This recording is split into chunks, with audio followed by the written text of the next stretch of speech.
السلام علیکم ورحمۃ اللہ وبرکاتہ۔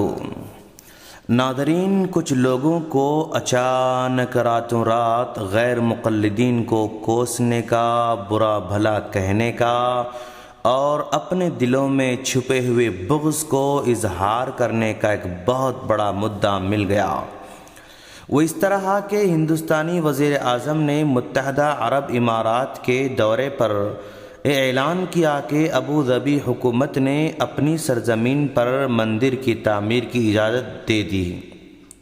اتنی خبر سننا تھا کہ غیر مقلدین جاگ اٹھے اور سلفیوں کے خلاف ایک ہوا کھڑا کر دیا۔ اس مسئلے کو اس طرح پیش کیا جا رہا ہے کہ گویا کہ ابوظبی حکومت نے سلفی علماء سے فتویٰ لے کر مندر کی تعمیر کی اجازت دے دی ہو۔ ان نادانوں کو اتنی بھی عقل نہیں ہے کہ سلفیت سے اور حکومت کے اس فیصلے سے کیا تعلق ہو سکتا ہے۔ اس حکومت کی اپنی ایک پالیسی ہے جس کو انجام دے رہی ہے۔ مندر کے تعمیر کے اس فیصلے سے سلفیت مکمل بری ہے۔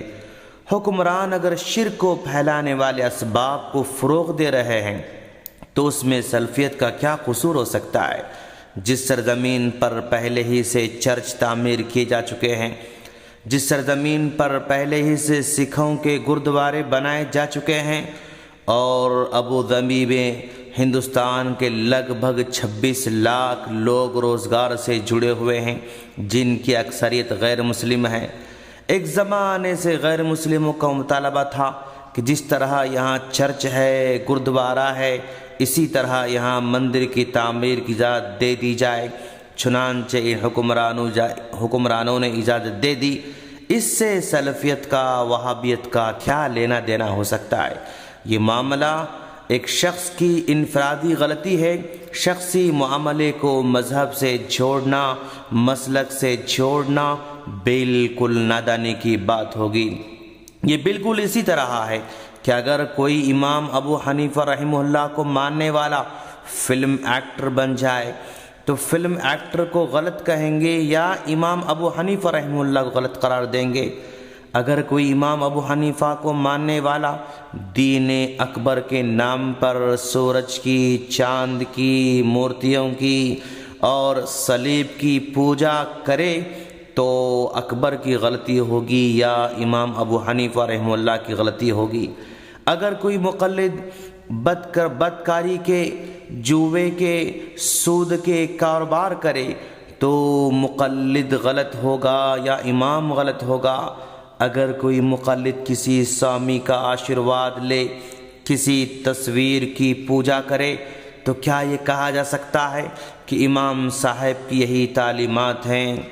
اگر کوئی مقلد کسی اجنبی اور حد درجے متنازع عورت کے ہاتھ پکڑ کر فوٹو لے، اور اگر کوئی مقلد ولایت کے نام پر برہنہ رہے، اور اگر کوئی مقلد کسی عورت کا ہاتھ پکڑ کر ناچنے لگ جائے تو کیا آپ یہ کہیں گے کہ امام صاحب کی یہی تعلیمات تھیں؟ ہرگز نہیں دوستو۔ عقل مند تو یہی کہے گا اگر یہ سارے غلط کام مقلد کر رہا ہے تو مقلد غلط ہوگا، اس میں امام صاحب کا کوئی قصور نہیں ہے، کیونکہ امام صاحب نے اس طرح کی کوئی تعلیم نہیں دی ہے۔ بالکل ٹھیک اسی طرح اگر کوئی حکمران غلط کر رہا ہے تو اس سے مسلک کیوں برا ہوگا؟ کیا اس مسلک نے اس کی تعلیم دی ہے؟ کیا اس مسلک کے علماء نے اس کو جائز قرار دیا ہے؟ نہیں۔ پھر مسلک کو کیوں برا کہا جا رہا ہے؟ جس حکمران نے غلطی کی وہ اپنی غلطی کا خمیازہ بھگتے گا، اپنے کرتوت کا کل قیامت کے دن وہی جواب دہ ہوگا۔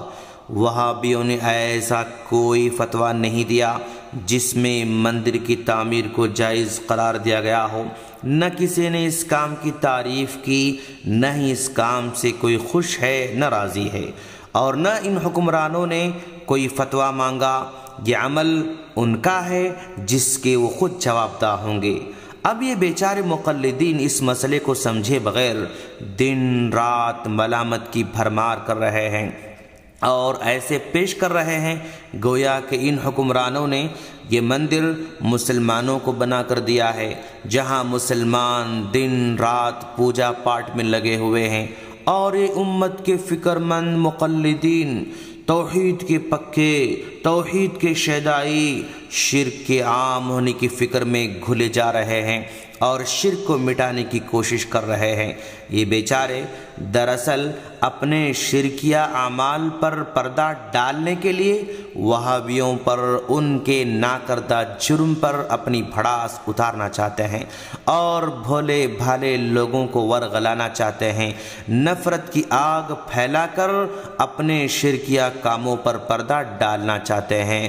ہم دعا کرتے ہیں کہ باری تعالیٰ تو ان حکمرانوں کو ہدایت دے، ان سے شرک کے بجائے توحید کا کام لے، اللہ کے بندوں کو بتوں سے جوڑنے کے بجائے اللہ سے جوڑنے والا بنائے، ان کو حقیقی اسلام کا پرچار کرنے والا بنائے، اور جو لوگ ان نادانوں کی غلطی کو سلفیت کے سر پر تھوپ کر اپنے دل کا بوجھ ہلکا کرنا چاہتے ہیں، ان کو بھی تو ہدایت نصیب فرما، آمین۔ السلام علیکم ورحمۃ اللہ وبرکاتہ۔